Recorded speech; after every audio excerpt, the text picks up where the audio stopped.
The movie begins with a view of the eye of a dead body. A car was seen going through the valleys and stopped at a scene. Inside a dense forest, Commissioner Pierre Niemans was investigating a crime scene. The officer in charge asked him about the full unit that Paris had told them. Pierre told him he didn't want to argue with him. The captain gave him a brief on the case. Remy Calois is the person who was found dead, and according to his college dean, he was a punctual man. His body was strung 150 feet from the ground. The officer and Pierre went to the school. The officer told him this school is not an ordinary one. It provides its own electricity and water supply. It can also survive a storm for a month. It has 1,200 students and 100 professors. The dean is like the mayor of the place. They went to the forensic department to see the corpse. It was like a fetus in a mother's womb. Pierre tried to touch his eyes, but the doctor warned him that they had been cut out like a surgeon. Pierre went out by himself. He went to the cabin of Dr. Chernez, and by showing Remy's picture, he asked about him. The doctor told him that Remy used to go to him to treat his genetic disorder. The doctor told him that the teachers are marrying among themselves at that school, and that's why their genetics are low.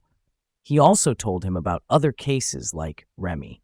2 officers come to pick Max to solve the cemetery and robbery case.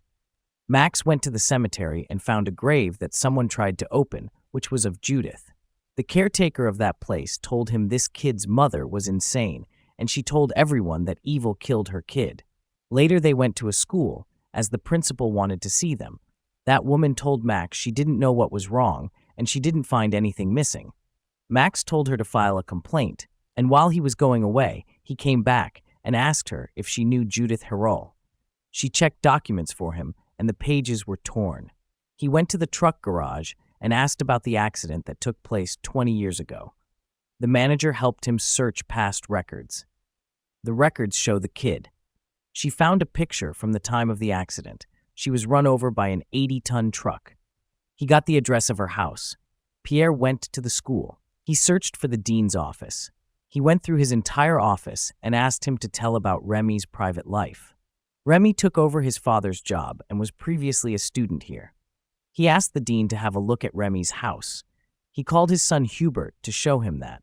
Hubert was only talking about how their school is up to the level.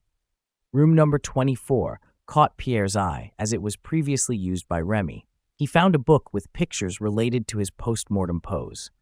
Herbert told Pierre it was the PhD program that Remy was working on. Pierre went after Fanny Ferreira, who had found the body of Remy. He interrogates her. She is a glaciologist working for the school. A pathologist called Pierre to let him know acid rainwater was found inside Remy's eyes. On the other hand, Max went to the address of that child's parents. Sister told him that Sister Andrée had been with them for 17 years. She agreed to meet him, but she is on a vow of shadows. Nobody saw her for 15 years. Max told Andrew about the tomb. She told her that the demons are coming back to finish their unfinished work. He also asked about the torn picture of Judith from the school book. She told him this nightmare began at Guernon. She asked him to leave. Pierre asked Fanny about the need to study glaciers. She told him she needed to know about the mountain. They used a helicopter and landed in a spot on the mountain. They walked from there to the spot where she had found Remy's body. They needed to get down 100 feet. Pierre gets into that icy den and ignores Denny's warning of a watery canal. They head into the intraglacial part. As they were leaving, Pierre noticed something unusual on the ice. Max went to a bar and headed directly to their inside den. A fight began between those gang members and Max. When he was about to shoot a member, another member told him they saw a man in a white Lada over there last night. It wasn't them. He asked for every white Lada's information within the area. Fanny and Pierre came back from the mountain. Officers let him know that they identified the body they found in the mountain. Max found Philip Sardis, the owner of the White Lada, within the Guernon region. The identified body also belonged to Philip Sartis. He was also a student of that school and became a doctor at 25. Max saw a suspicious guy in a black coat. He went to the address of Philip. He tried to knock and found no one. He started unlocking the door, and right at that moment, Pierre came. Pierre thought him to be a trespasser, and they were holding guns at each other. but later identified him. Max told him that he came after suspect Philip over there. Pierre broke the door, and as they went inside, it was a lab. They found another similar baby in the womb-shaped material in his house. Pierre left the spot and rushed to see his body. They went to the forensic department, and while testing Philip's eyes, the doctor told him it was like glass eyes found at medical school. Pierre left for Chernese's office right away. Max rushed after him. Pierre didn't want to take him, but he went with him as Philip was also one of the suspects. They went inside Chernese's office and found Chernese's body hanging on a cross and a statement written on the wall. Suddenly, someone came out from the side of the window and ran. They went after that person. The police came by then. Max couldn't keep track of that person and lost him.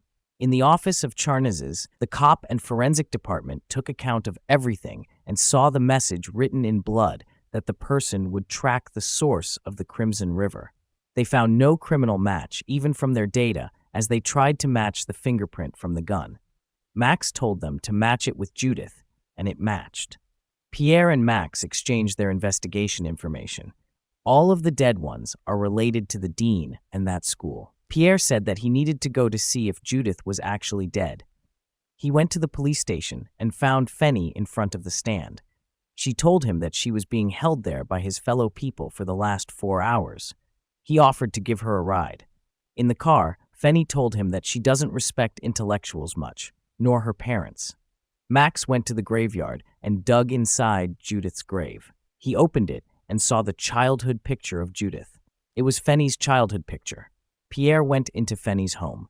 Later, Pierre went to the school and asked a man about Remy's PhD thesis. The man told him that, in reality, his thesis was all about how to create a perfect man. He went directly to the dean. He tried to strangle him, but Max reached there and stopped him. He showed him the picture he found on the grave. Pierre told Max that in the maternity wings they used to replace healthy mountain babies with the sick babies of the professors. Suddenly, a car attacked them from behind. During the chaos, Max fell from the car. They finally stopped it and saw a guy inside it. Pierre told him he saw this guy sitting beside Fenny in the library. He should have been married to Fenny. They went back to Fenny's residence and found organs and evidence. Pierre told Max that she wanted them to catch him. They went back to the school and asked officers to evacuate the place. They pointed guns at other officers and left for the mountain by themselves. They went to Fenny and told her to stop, as they knew about everything. Right at that moment, Fenny's twin came from behind.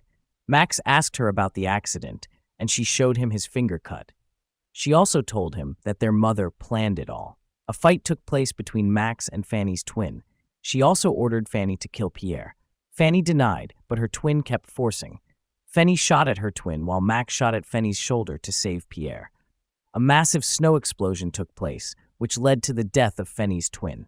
Max and Pierre somehow saved Fenny. The rescue team came to save them. The movie ended with Max asking Pierre about his fear of dogs and Pierre answering it.